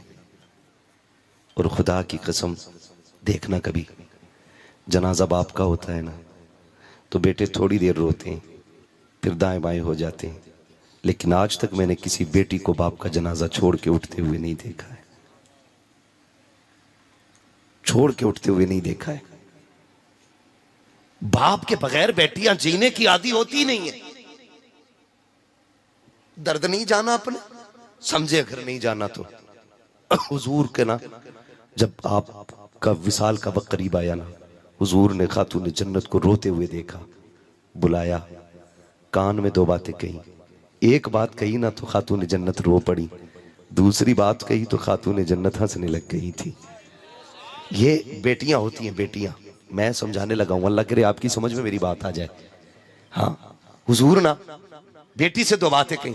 उम्मुल मोमिनीन आयशा सिद्दीका कहती हैं, फातिमा बताओ ना वो क्या बातें थी जो हुजूर ने विसाल के वक्त तुमसे कही थी। एक बात सुन के रो दी थी, दूसरी बात सुन के हंस दी थी। खातून जन्नत ने कहा था मेरे कान में बाबा ने मुझे रोते हुए देखा तो मैं मेरे कान में कहने लगे बेटी मैं दुनिया से जाने वाला हूँ। कहने लगे मैं बाप की जुदाई के गम से रोने लग गई। मैं जब बेतहाशा रोई ना, अब्बू ने मेरे कान में कहा फातिमा रोना, मेरे बाद सबसे पहले तू ही मेरे पास आने वाली है। ये रिश्ते होते हैं। और याद रखिएगा, हुजूर के विसाल के बाद हुजूर के गम में सबसे ज्यादा रोने वाली जात को खातून जन्नत कहा जाता है। बेटी रोई है, ये बेटियां होती हैं। बाप के जनाजे को छोड़ के बेटियां नहीं जाती हैं। और जनाजा उठता भी है ना तो बेटियां दौड़ जाती हैं जनाजे के पीछे, दौड़ती हैं, कहती हैं हमें भी साथ लेके चलो। अब किसके बगैर रहेंगे, अब इसके बगैर जिंदगी कैसे गुजरेगी यार। अब सोच तो सही ना, ये कितना प्यार बेटियां किया करती हैं। हमने तो सिर्फ कहा अल्लाह 4 बेटे दे दे, 5 बेटे दे दे। जिसके पास 5 बेटे उसके लट का कोई सामना नहीं कर सकता है, झगड़े में कोई इसका मुकाबला नहीं कर सकता। मगर तुझे पता है बेटियां क्या होती हैं? खुदा की कसम, बेटियां कभी कभी वो कर जाती हैं जो बड़े बड़े बेटे नहीं कर पाया करते हैं। बेटियों का ताल्लुक बाप से बड़ा गहरा होता है, बड़ा खास ताल्लुक होता है। बाप बेटी का रिश्ता बड़ा गहरा होता है। आज लोग मुंह चढ़ा लिया करते हैं, बेटी पैदा हो जाती है तो लड्डू दुकान पे रखे रखे सूख जाते हैं। दुकान वाला कहता है यार लड्डू तो ले जा, कहता मुंह बंद कर, बेटी आई है लड्डू का क्या करना है, फेंक दे रोड पे, मुझे नहीं चाहिए मिठाई। और तुम्हें खुदा का वास्ता अगर बेटी आया करे तो डबल लड्डू बांटा करो, इसलिए कि बेटी जब आती है खाली हाथ नहीं आती है बल्कि रब का पैगाम लाती है। और वो ये कहती है अब्बा मुबारक हो, मैं अपना भी रिस्क लेके आई हूँ और अपने सदके में तेरा रिस्क भी साथ लेके आई। बेटियां कभी खाली नहीं आती, बेटियां कभी खाली नहीं आती। बेटा ईद के दिन जूता लेके खड़ा हो जाता है, कपड़ा वही चाहिए जो प्रधान के लोंडे ने पहना है। अब्बा कह रहा बेटे तनख्वाह नहीं मिली है, कह रहा गला दबा दूंगा, कहीं से भी ला के दे। लेकिन अगर बेटी ना समझो, छोटी हो और बाप मजदूर हो ना, अब्बा कहता बेटी कपड़े नहीं बनाएगी, वो यूं चेहरा देख के कहती अब्बा अभी पिछली ईद पे तो बनाए थे, परहेज कर लेंगे वो खुद से फिर से नए लगने लग जाएंगे। ये बेटियां होती हैं। और बेटी का रिश्ता तुझे बताऊं, खुदा की कसम, बाप बेटी के दरमियान, अब इसके बाद जिद ना कीजिएगा, मैं बस आपके इसरार पे मैंने 10 मिनट आगे बढ़ाए हैं, मैं ये बात पूरी करने लगा हूं। बाप बेटी का रिश्ता देखें कितना अहम रिश्ता होता है, कितना अहम रिश्ता होता है। आप जरा गौर कीजिएगा। मेरे हुजूर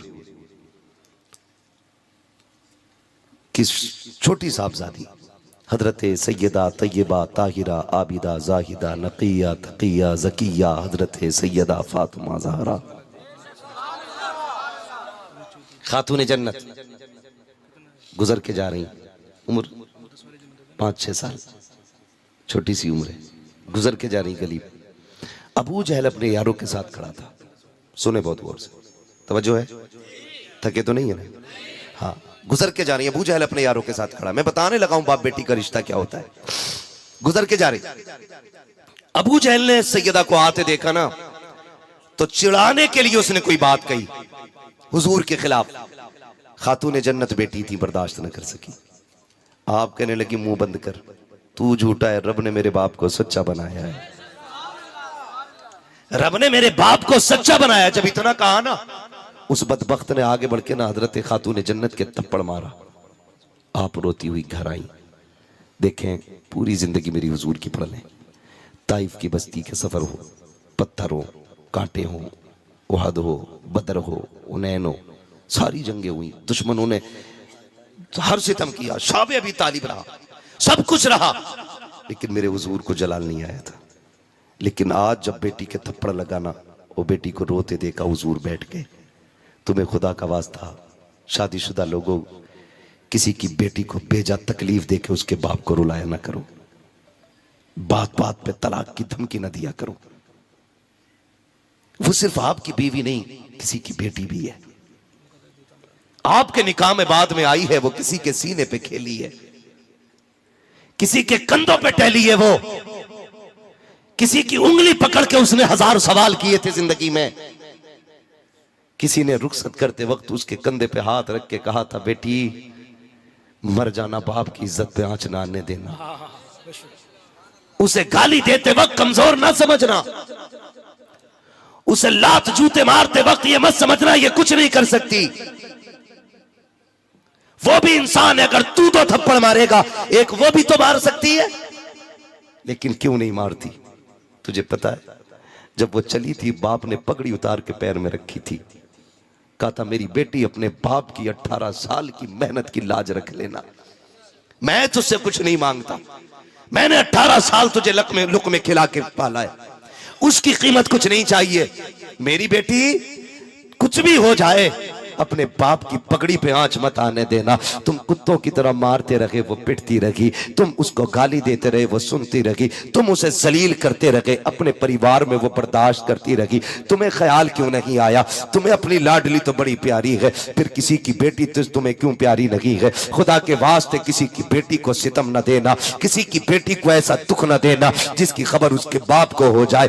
याद रखिएगा, जब बाप को बेटियों की तकलीफ की खबर होती है तो बाप जीते जी मर जाया करता है। 7 बेटियां बाप को उतनी बोझ नहीं लगती है जितनी एक बेटी के हाथ में तलाक का कागज बोझ लगता है बाप को। तुम्हें खुदा का वास्ता बात बात में बच्चियों को तलाक न दिया करो, बात बात में घर से न निकाला करो, छोटी सी जिद को लेकर के किसी की जिंदगी तबाह न किया करो। तुम्हें तो दूसरी बीवी मिल जाएगी, लेकिन तुम क्या जानते हो एक बाप के कलेजे पे क्या गुजरती है जब बेटियां तलाक लेके आती है। बाप जीते जी मर जाया करता है। अगर तुम मुस्तफा से सच्चा प्यार करते हो तो कभी भी किसी की बेटी को बिला वजह अपनी खुशी के लिए, अपने सुकून के लिए तलाक मत देना। अगर उसकी आदत खराब भी है, बर्दाश्त कर लो, अल्लाह उसके सितम के बदले में तुम्हें जन्नत का परवाना अता फरमाए। जिंदाबाद जिंदाबाद जिंदाबाद जिंदाबाद। हाँ, जिंदाबाद। किसी के बाप को दुख ना देना। बेटियां जब रोती हुई आती है, बाप को बड़ा दुख होता। मेरे हुजूर के घर बेटी रोती हुई आई, खातून जन्नत रोती हुई आई है। हुजूर ने बेटी को रोते देखा ना, जमीन पे बैठ गए, बाजू फैला दिए, फातिमा जल्दी आ, क्या हुआ बेटी? सारी बात बताई। हुजूर रोने लग गए और जलाल आ गए। आज फरमाया जाओ बेटी, अबू सुफियान से जाके मिलो और उनसे जाके कहो कि वो भी जाके अबू जहल से बात करें, वो मेरी बेटी से माफी मांगे, वरना आज मेरे हाथ उठेंगे और इसकी नस्ल का बेड़ा गर्क होना है। ये बचेगा नहीं, और ना ये ना इसके चाहने वाले, कोई नहीं बचना है। आज पहली बार हुजूर ने ये बात कही है। बेटी जा रही थी, अबू सुफियान ने देख लिया। सुने आप, पढ़े तारीख पूरी। हुजूर के बड़े दुश्मनों में नाम हज़रत अबू सुफियान का आता है, बड़े बड़े दुश्मनों में, और बड़े दुश्मनों में सिर्फ अबू सुफियान को हुजूर की गुलामी मैसर हुई है, बाकी किसी को नहीं। बड़े बड़े दुश्मनों में सिर्फ हज़रत अबू सुफियान को हुजूर की गुलामी का शरफ मिला, बाकी किसी को नहीं। मुफस्सिरीन मुहद्दिसीन इनके ईमान की वजह लिखते हुए इसी वाक़े को नकल फरमाते कि जब खातून जन्नत रोती हुई निकली, अबू सुफियान के पास गई, उन्होंने रोता हुआ देखा, अभी ईमान नहीं लाए हजरत अबू सुफियान। आपने खातून जन्नत को रोते देखा ना, बच्ची समझ के, अपनी लाडली समझ के उठा के सीने से लगाया। फातिमा क्या बात है, सारी बात बता दी। आपको गुस्सा आया, लेके अबू जहल के दरवाजे पे आए, दरवाजा खटखटाया, अंदर से अबू जहल निकल के आया, बड़ा सीना चौड़ा करके आया, दरवाजा खोला, अबू सुफियान को खड़े देखा। क्या बात है, जैसी गोद में खातून जन्नत को देखा गर्दन झुक जाती है। अबू सुफियान अभी ईमान नहीं लाए, कहते हैं जालिम तुझे शर्म नहीं आई, हमारी दुश्मनी माज़ अल्लाह मोहम्मद से है, इस बच्ची ने तेरा क्या बिगाड़ा है, ये तो जैसी मोहम्मद की बेटी है वैसे ही हमारी बेटी है, इस पे तूने हाथ कैसे उठाया, तेरी हिम्मत कैसे हो गई, जैसी इतनी बात कही है। अबू जहल पानी पानी हो रहा था। आप कहते हैं फातिमा बेटी हाथ उठा, तमाचा लगा, बदला ले ले इससे, जैसी इतनी बात कही है। खातून जन्नत की गर्दन झुकी। आप कहती हैं चचा हमारे बाप ने हमें माफ करना सिखाया है, बदला लेना नहीं सिखाया। नारे तकबीर, नारे रिसालत, असमती बेटी कॉन्फ्रेंस, मसलके आला हजरत, जिंदाबाद जिंदाबाद जिंदाबाद। हमारे बाप ने हमें माफ करने सिखाया। जिंदाबाद। फिर अबू सुफियान ने अपने हाथ से हाथ पकड़ा, फिर थप्पड़ मारे दो। मुस्कुराती हुई खातून जन्नत आ गई, मुस्कुराते हुई आई। बाप का भी अजीब मसला है, बेटी को बहुत हंसता देखता है तब भी बाप रोता है, रोता हुआ देखता है फिर भी रो देता है। अब हंसते हुए देखा हुजूर ने बेटी को सीने से लगाया। शहजादी क्या बात है बताओ ना, जब पूरी बात बताई ना फिर नबुव्वत वाली झोली फैल जाती है। मेरे नबी के हाथ उठ जाते हैं, मेरे नबी हाथ उठा के कहते हैं ए मेरे परवरदिगार, अबू सुफियान ने मेरी बेटी के लबों पे मुस्कुराहट लौटा दी है, मालिक उस वक्त तक अबू सुफियान को मौत ना देना जब तक मोहम्मद की झोली में जगह ना मिल जाए। बहुत अच्छा। अबू हुरैरा ने कहा था अबू सुफियान ये जो तुम्हें ईमान की दौलत मिली है ये तुम्हारी होशियारी की वजह से नहीं, ये खातून जन्नत की प्यार की वजह से तुम्हें दौलत मिली है। जिंदाबाद जिंदाबाद जिंदाबाद। ये बेटियां होती हैं, अल्लाह से बेटियां मांगा करो, बेटियां बेशक बेशक बेटियां मांगा करो। बेटी क्या होती है, अगर ये बात करने लगे बड़ा वक्त चाहिए, बड़ा वक्त चाहिए। अल्लाह जिनसे राजी होता है ना उनके घर में बेटी भेज देता है, बेशक। जिनसे खुश होता है अल्लाह उन्हें बेटी देता है। और बेटी खाली नहीं आती है, जन्नत के टिकट लेके आती है, रिज्क का रजिस्टर साथ लाती है। जब वो आती है अल्लाह उसके सदक़े में बरकत अता फरमा देता है। आखिरी बात कर दूं, सुने जिनके घरों में बरकत नहीं है लेकिन बेटियां हैं, बरकत नहीं है, बहनें हैं, तो ये जो 6-6 किलो की तावीज़ लटकाए घूम रहे हो ना, ऐसा पूरा पीर लटका लो 1.5 क्विंटल का, इसलिए कि आधी गुर्बत तो आई ऐसे पीरों की वजह से, तो उनके तावीज़ों से रहमत कहाँ से आएगी। हाँ अगर बरकत नहीं हो रही है ना, मुसल्ला बिछा, 2 रकात नमाज हाजत पढ़, आगे बेटी को बैठा, उसके हाथ अपने हाथों में ले, वो क्या मालिक इस बच्ची के सदक़े में रिज़्क़ अता फरमा। हमारा एतकाद ये है हाथ नीचे बाद में आएंगे, अल्लाह अर्शों से रिज़्क़ का इंतज़ाम पहले फरमा देगा। सुभान अल्लाह सुभान अल्लाह। ये बेटियां होती हैं, इनके सदक़े में रोज़ी मांगा करो अल्लाह से। फरमाया गया वो अम्मा बिनिअमति रब्बिका फहद्दिस, अपने रब की नेमतों का खूब खूब चर्चा करो। अल्लाह बेटी दी है, बेटी रहमत होती है, बेटी नेमत होती है। बेटे आए तब भी अल्लाह का जिक्र करो, बेटी आए तब भी अल्लाह का जिक्र करो, अल्लाह और उसके रसूल को राजी करो। बेटा आए तो डीजे बजा रहा बुड्ढा, पैर ही नहीं रुक रहे, बेटी आ गई तो मर गया, बेटैम पड़ गया खाट पे, क्या हुआ, पोती आई है, ऐसी बहुएं लोनियां ही लोनियां है। कोक खिलवा दी किसी ने, पेट बंदवा दिया किसी ने, बेटे ही नहीं हो रहे। अल्लाह कुरान में फरमाता अल्लाह जिसे चाहता बेटी अता फरमाता, जिसे चाहता बेटे अता फरमाता है, जिसे चाहता दोनों अता फरमाता, जिसे नहीं चाहता उसे कुछ नहीं देता है। तो ये बेचारी क्या कसूरवार है इसमें, तो ये भी वहम दिमाग से निकाल दो। बेटे नहीं हो रहे, दूसरी शादी कर ली, फिर भी नहीं हुआ, तीसरी कर ली। मसला ये नहीं है, मसला ये नहीं है। अल्लाह चाहता है ना तो फिर जहां चाहता है वहां से वही औलाद अता फरमा देता है, कोई नतीजा नहीं है। ये सारे तरीके जो है ना, ये हम गुमान अपने गलत है। अल्लाह चाहे तो बेटी अता फरमा देता है, चाहे तो बेटी नहीं। भाई 15 मिनट बोलने वक्त बहुत ज्यादा हो चुका है। मैं आपको एक बात बता दूं, आज मैं 1.5 घंटे, मैं असल में बुखार में चल रहा हूँ। हाँ, बहुत हिम्मत करके आप इतने अच्छे लोग, इतने अच्छा सुना आपने, इसलिए 1.5 घंटे बात चल गई। और ये उलमा भी बड़ी इनकी मोहब्बतें रही माशाल्लाह, बैठे रहे, वरना कहाँ किसी के पास इतना वक्त होता है जो इतना कीमती वक्त है ना मेरे भाई। मैं इंशाल्लाह कभी फिर, हाँ बस अल्लाह सलामत रखे। देखें अगर आपने बुलाया है तो एक ही दिन में इतना ना निकाल दो, किसी को इतना नचा हो कि दम निकल जाए, है ना। दाहिया कल्बी का वाक़या मेरे भाई बहुत लंबा हो जाएगा। मेरे भाई अल्लाह आपको सलामत रखे। मैं सबकी फरमाइश को एक जगह रखते हुए बस हुजूर का शजरा बयान कर लेता हूँ, ताकि आपकी ख्वाहिश भी हो जाए और फिर मेरी भी बात पूरी हो जाए। ठीक है जी, करेंगे इंशाल्लाह बेटियों से प्यार, अल्लाह से बेटियां मांगेंगे। किसको अपनी बेटी प्यारी है, जरा हाथ उठा के बता दें, कितनों को अपनी बेटी प्यारी है? माशाअल्लाह, जिंदाबाद जिंदाबाद। सबको अपनी बेटी प्यारी है ना? हाथ नीचे क्यों जा रहे हैं भाई, नीचे क्यों जा रहे हैं? जिन्होंने हाथ उठाए अल्लाह उन्हें खातून जन्नत के सदक़े में जन्नत अता फरमा दे। देखो डंडी ना मारो, बाद में दुआ सुन के हाथ उठा रहे हो, पहले डर रहे थे। सुने, जब हम ये चाहते हैं हमारी बेटी सुख में रहे तो उसूल याद रखिए, तुम दूसरे की बेटी को इज्जत दो, अल्लाह आपकी बेटी को इज्जत अता फरमाएगा। जिंदाबाद जिंदाबाद जिंदाबाद। आप दूसरे की बेटी को इज्जत दो, अल्लाह आपकी बेटी को इज्जत अता फरमाएगा। अगर आप ये चाहते हो आपकी बेटी आपके सर पे बोझ न बने, तो आप किसी की बेटी को उसके सर पे बोझ न बनने दें। बेशक बेशक बेशक, बस इतना सा करना है। और ये नहीं है कि ये आपका पूरा जिला, कौन सा जिला लगता है, संत कबीर नगर सुधरेगा तब हम सुधरेंगे, पूरा इलाका जब करेगा तब हम करेंगे। बस्ती का नाम क्या है अपनी? ये कोशिश करो, ये काम का आगाज हम सिसवा से करेंगे, ताकि दुनिया को पता चल जाए हुजूर के गुलामों ने निकाह आसान कर दिया कि अब हिंदुस्तान में निकाह आसान होने शुरू होंगे। जिंदाबाद जिंदाबाद। करेंगे इंशाल्लाह। बताओ ससुराल का बेड अच्छा है कि जन्नत का महल? बोलो जोर से। ससुराल की प्लेट अच्छी है, जन्नत के प्याले? तो फिर ये भीख के प्यालों से बेहतर जन्नत के प्याले अच्छे हैं कि नहीं है? फिर अल्लाह अगर इतनी ताकत दे, इतनी तौफीक दे, एक बेड खरीद सको, 4 बर्तन खरीद सको, उठने बैठने के लिए कुर्सी खरीद सको, चलने फिरने के लिए एक मोटरसाइकिल या साइकिल ले सको, तो फिर इतना इंतजाम करके किसी से फ्री निकाह कर लो।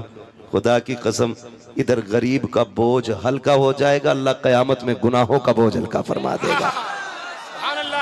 जिंदाबाद करेंगे ऐसे इंशाल्लाह। बहुत उम्दा गुफ्तगू, जिंदाबाद। नौजवानों में जन्नत में जाने की सीधी बात, बरेली वाले ने कहा था वो तो निहायत सस्ता सौदा बेच रखे हैं जन्नत का, हम मुफलिस का मोल चुकाएं, अपना हाथ ही खाली है।